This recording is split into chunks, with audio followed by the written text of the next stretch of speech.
Nu, tā tad beidzot ir ar lielām mocībām iedabūt iekšā sekundārā vārpsta. Laikam tā viņa pareizi sauc. Tā tad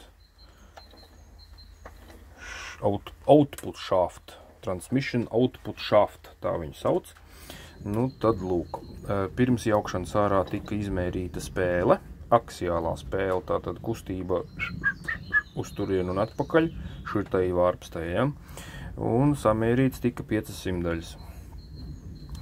Pēc servisa manuāļa, pēc šitā te,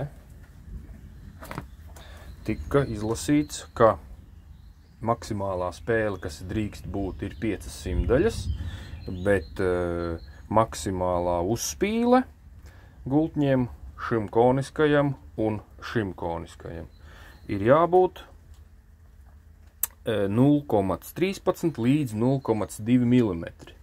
Nu, un tā tad, ja mums ir spēle 500 daļas, tad 0,25 jau drīkst izņemt ārā šai bīti, un apzināti palika pāri 0,25 mm regulēšanas šaiba. Tātad mums uzspīle ir precīzi 0,2 mm šiem gultņiem. Griežās ļoti skaisti. No tā kā turpinam kopā likšanas darbības.